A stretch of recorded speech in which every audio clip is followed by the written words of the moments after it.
Losing comrades in arms is hard, and losing loved ones is even harder.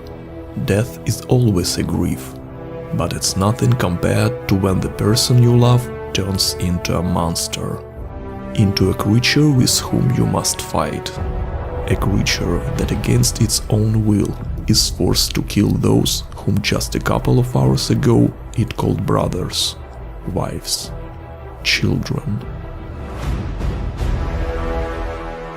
The Zerg hyper-evolutionary virus is perhaps the most terrifying infection humanity has ever encountered, for it decimates entire worlds like a plague, and every warrior who succumbs to it becomes a soulless puppet of the voracious race, adding to the already endless army of the Swarm.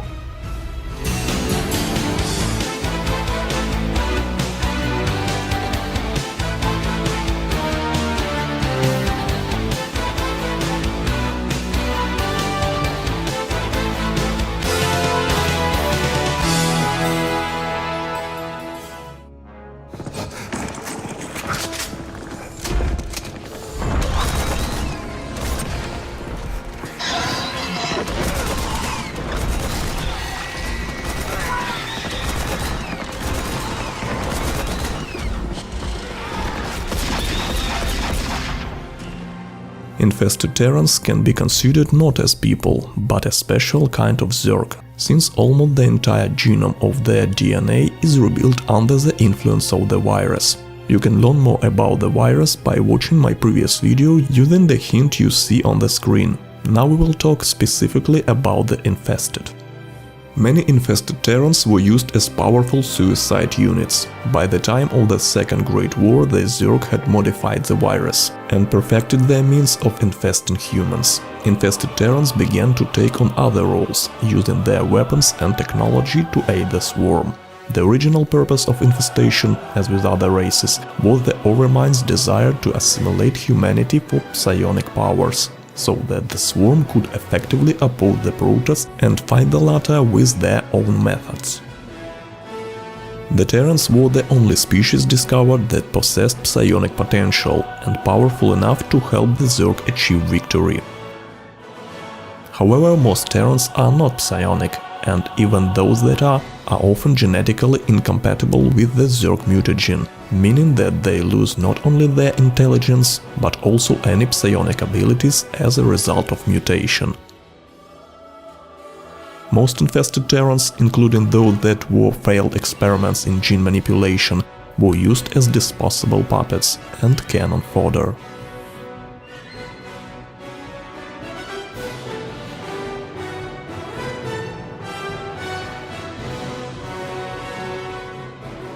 When infected by the hyper-evolutionary virus, victims usually lose most of their intelligence and sanity, as their minds are absorbed by the collective will of the Swarm.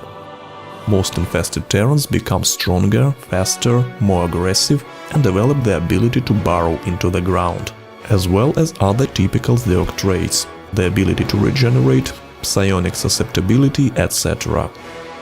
In addition, many infested Terrans can explode, sacrificing themselves in a splash of toxic fluid. The resulting explosion has a radius of about 10 meters, a large shockwave, and can destroy small structures. Terran scientists have not yet been able to fully understand what exactly causes such a violent detonation of the infested bodies. Mutations occurring in the body lead to the production of extremely unstable chemical compounds. According to the classified data from the Blackstone project, there is a version that the detonating enzyme of banalings is a derivative of the substance that the Zerg synthesized by infecting people. However, neither the game nor the book sources specify what these compounds are, but the first thing that comes to mind is hydrogen peroxide. As we know, in high concentrations this peroxide can be explosive, and in nature there are even creatures that have managed to base their defense mechanism on its use. For example, the bombardier beetle has two symmetrically located endocrine glands, each of which secretes a mixture of hydroquinones and hydrogen peroxide into its own reservoir through a lone channel. The reservoirs are connected to small reaction chambers with dense, thick walls. They contain catalase and peroxidase. During the shot, the walls of the first reservoir are compressed, and the mixture of reagents enters the reaction chamber. There, under the action of enzymes, atomic oxygen is formed from hydrogen peroxide. It oxidizes hydroquinones to quinones. Both reactions are exothermic and cause the mixture to heat up to 100 degrees Celsius. The appearance of oxygen in the reaction chamber increases the volume of the substance, and it is thrown out through the holes at the tip of the abdomen. As an alternative, one can also consider nitroglycerin, which is known to be very unstable and highly explosive, especially with sharp jolts and impacts, and is also highly toxic. In appearance, an infested terran looks as if it had been redesigned by a madman who had too many spare parts left over from a variety of species. Growth and tentacles extrude from the body, especially where the armor is torn. Post-stained skin, a mutated twisted face, and areas of the body covered in carapace, which is typical for Zerg. All in all, it's not a pretty sight.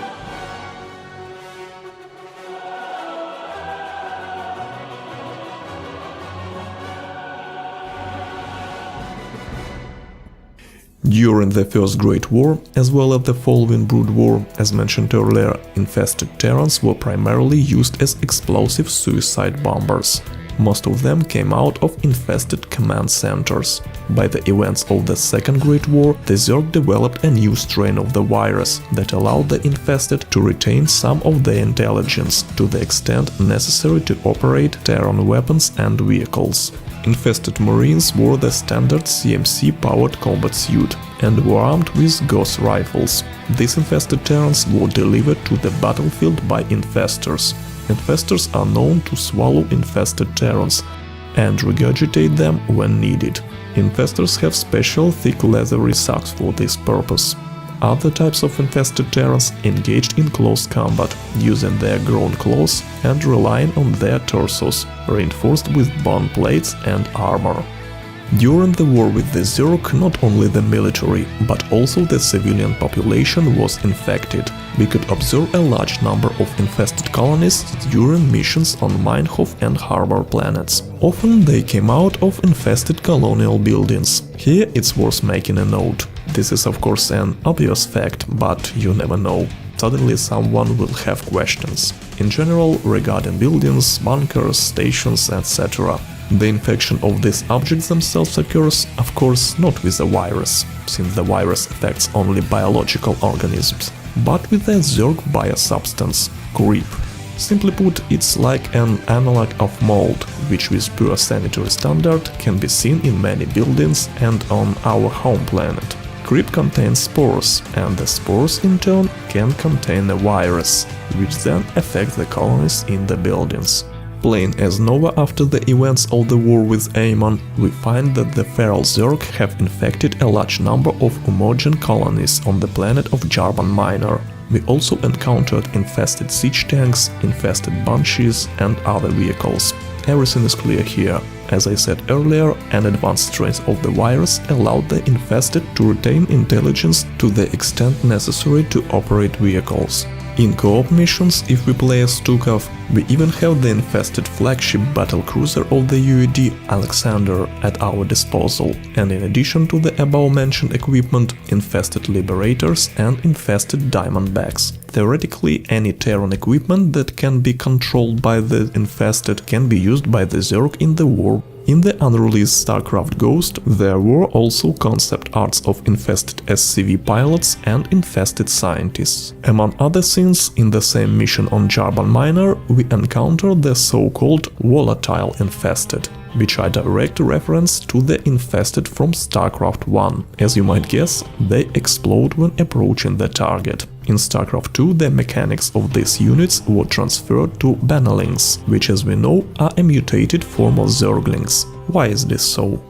There are several reasons. Firstly, the developers wanted it that way. Secondly, the Zerg realized that using infested Terrans with their weapons and equipment was more profitable in most cases than just as walking bombs. Well, thirdly, Zerglings are more mobile than infested Terrans. The process of mutation into Bannerlings is well honed and doesn't take much time. This means that you can quickly transfer troops to the desired area, give the command to mutate, and already have a good demolition team on the spot. Due to the specifics of their structure, Bannerlings can carry much larger volumes of explosive mixtures than infested Terrans, which means the area of damage from such attacks will be much larger. According to data from the short story by Cameron Dayton called Broken White, even a small volume of the mixture packed into an abscess the size of a coin was able to completely destroy a living room, and medic Marin Ayers barely survived, and only thanks to her spacesuit. Another type of infested Terrans is the Aberration. These creatures are the result of particularly complex mutation caused by the Zerg Virus, aimed at increasing their resilience and combat abilities. The very concept of aberration means a deviation from the norm, a mistake, something atypical. And indeed, if you look at these creatures, there is a little human left in them.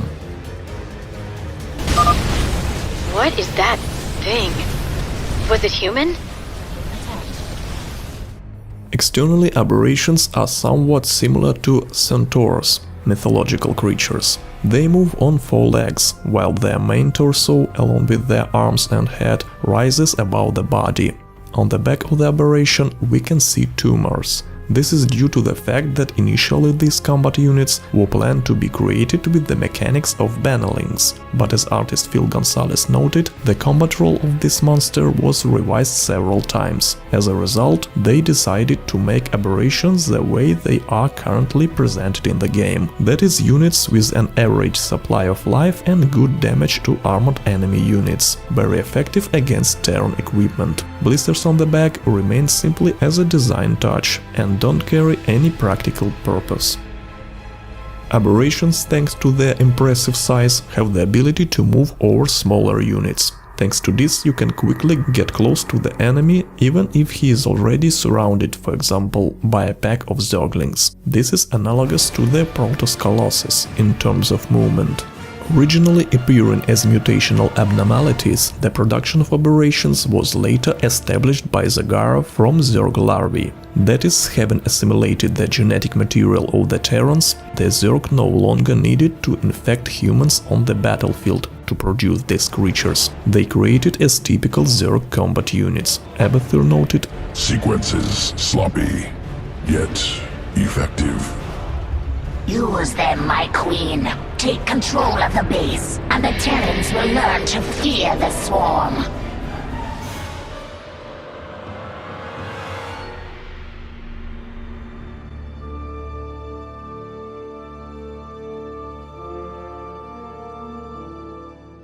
Infested Terrans have been the subject of many experiments by both Terrans and Zerg, and even the Protoss have contributed. First of all, it should be noted that the most successful subject of infestation was Sarah Kerrigan. Thanks to subtle manipulations with Sarah's genetic structure under the careful control of Abathur, it was possible to create a truly powerful creature that retained the mind, cunning and tactics of a Terran, powerful psionic abilities, as well as reaction, regeneration and the instincts of a Zerg. This experiment was the great pride of the Overmind.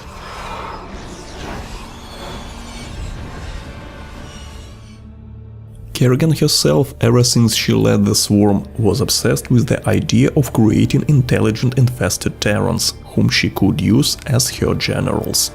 As we recall, such experiments were also undertaken with Stukov when he was resurrected by the Cerebrate Kaloth. The Zerg were very interested in the leadership and tactical qualities of the Terrans. Finally, in 2503, fortune smiled on the Queen of Blades.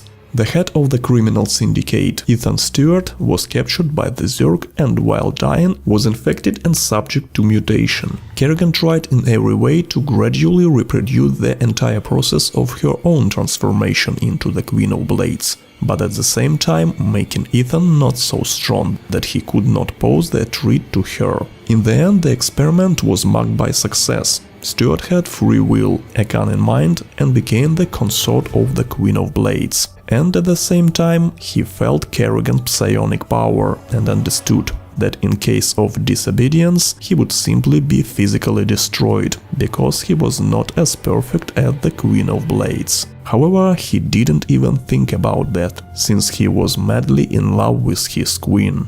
Be that as it may, a series of failures in the military campaign led to Ethan's death. As a result, the idea of using Terrans as generals was eventually abandoned, and the modified queens, known as Brood Mothers, took the lead in this position.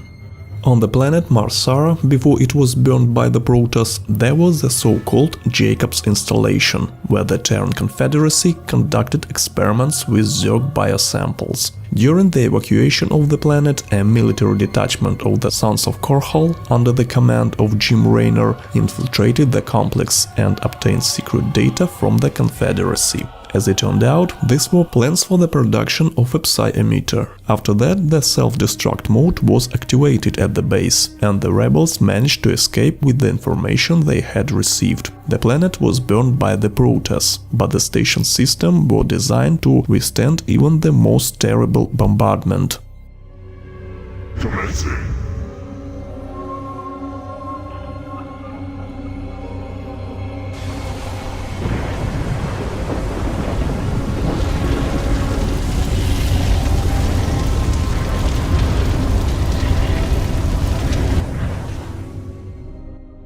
Most of the complexes were destroyed, but some storage facilities survived, and one of these storage facilities contained Ardeon crystals, which were of a great value on the black market. In 2502, deserted soldiers sent in first attempted to steal the crystals. With the help of piloted Thor, he was able to penetrate the base's ruins and reach the storage facility. However, when loading the crystals, he discovered that they contained Zerg hive spores. The hapless Terran was immediately infected, and the storage facility security system sealed him in the complex. Even the firepower of the Thor could not help him to escape, only causing seismic activity and burying him under the rubble. Other scientists of the Terran Confederacy worked in a secret facility to study the abilities of infested Terrans and created Morik, a Terran they performed horrible experiments on. They were also studying a method of reanimating the dead using Zerg infestation techniques. Notably, one reanimated human, infested Stukov, appeared in their facility. Along with the above data, the Chimeran pirates that infiltrated the complex discovered several files containing such records. Zerg human genome manipulation, saving human mental faculties in Zerg human hybridization experiments, reanimation using Zerg infestation techniques, offspring of infested humans, top secret file. The Protoss are primarily interested in destroying infested Terrans or reversing the infestation process, rather than using the infested for their own purposes. That is why the Protoss developed an experimental radical nanotech serum that could be used on infested Terrans. A sample of this serum was injected into Alexei Stukov, and thanks to it, the infestation process was at least temporarily reversed. Stukov was taken to the Möbius Foundation, where Emil Nerud was in charge and where Terran scientists were trying to understand how the serum worked. However, the faster the serum's effects wore off, the faster Stukov transformed back into a Zerg. At the same time, as we know, Nerud was conducting horrific experiments on him. Infested, held captive, experimented on and hunted. We have some things in common. As we can see, existence in the form of an infested Terran is often worse than death, and while some of them even manage to keep their sanity, it's unlikely they would wish such a fate on anyone else. This is the end of the video. Put likes, subscribe to the channel, and don't forget about the notification bell. See you soon on the channel.